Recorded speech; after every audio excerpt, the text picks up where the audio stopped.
Welcome back to Farming Diaries, folks. Today, we are going to get the chickens outside. Let's go.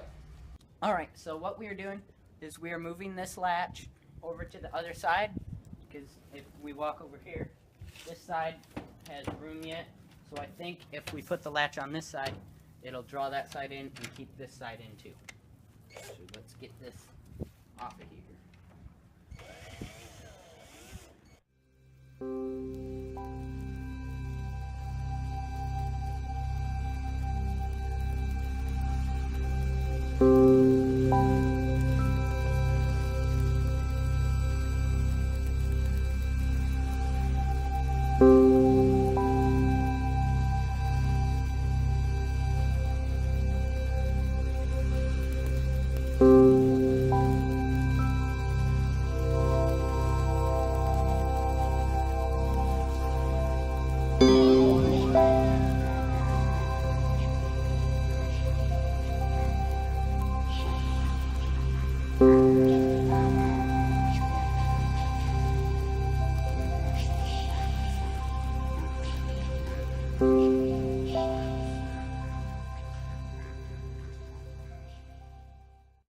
So as you can see, we got the hinge all moved over, or the latch all moved over here.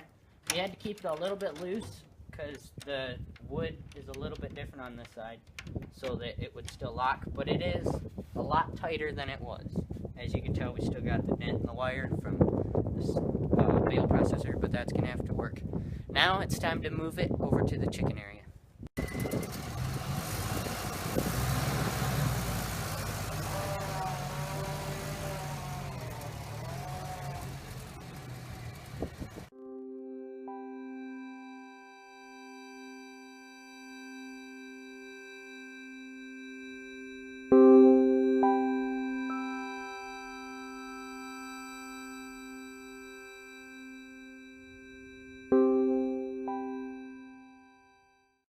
On these, out of the bots, this is the Premier 1 Plus poultry net. They have these ties and they were tied all the way around.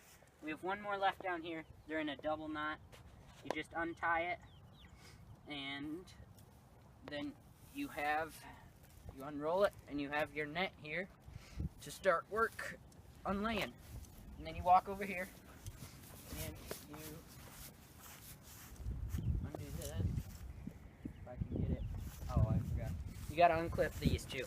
You got your electronic points. You just pull those apart. You come right apart. And why? Alright. And I just noticed something here. Right there, there's rabbit poop on the ground. So that means we're gonna have some rabbits to deal with here in the garden this year. And we're gonna come down here and start at this end, because the previous net we put down, the ropes are on this end. So we come down here. Only reason why is because this post doesn't have the nets on it. We're just gonna layer there, and then how many posts do we need? 3. Alright, so 1. This net hasn't been unrolled before. I unrolled the other one before we came here. So this pole should be lining up with this. So we gotta do some adjustments on that side. After that, I'll show you what it looks like complete.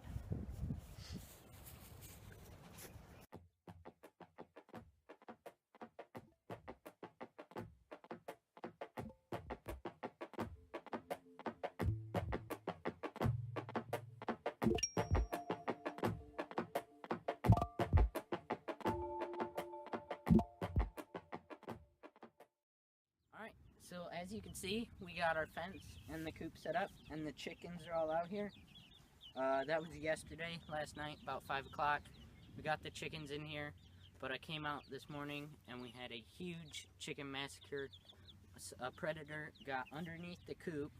I didn't turn the perimeter fence on because I thought they'd be fine locked in the coop. And they got under and they ate all the feet off of the birds that were sitting on the wire. All of these guys made it, so we got 11 left. One I think is gonna die. It's doing very rough. And we lost 9 of them, which we took that problem and we turned it into a solution to where we won't have this predator problem again.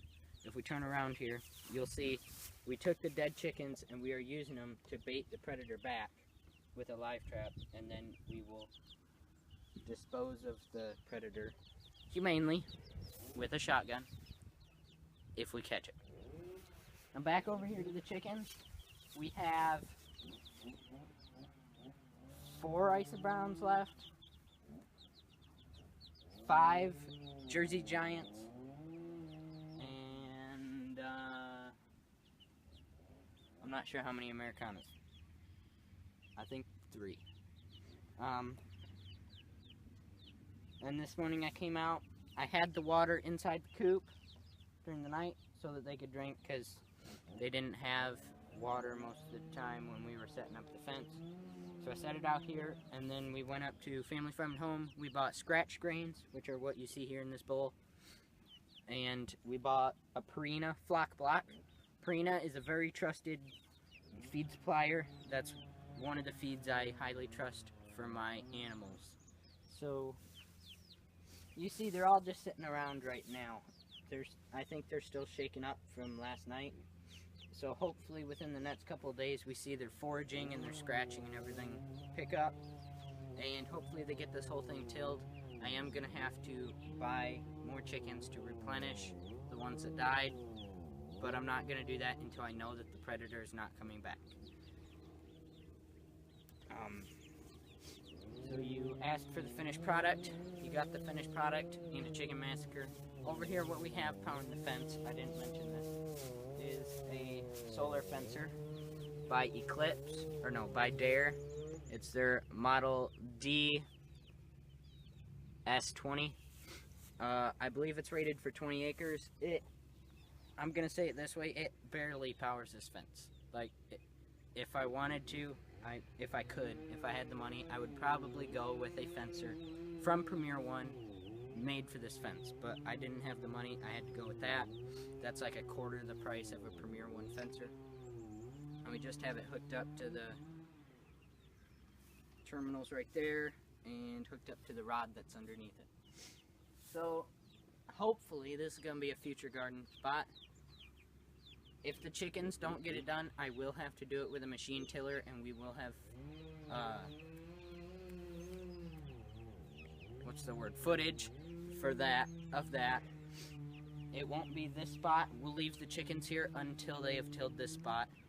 We will probably till a strip off going this direction. We will probably till a spot coming off of the permaculture garden going southbound that way. We will have our potatoes, cauliflower, and broccoli in that. And the cabbage. The cabbage goes in that bed too. So we will have to do a lot of machine tilling, I am afraid, this year still. But hopefully next year I will have enough chickens and have them big enough and established to where they will be able to do all the tilling. Anyway, thanks for watching Farming Diaries. Sad day on the farm. Please like, comment, and subscribe. Still the same. And I will see you next time. Goodbye.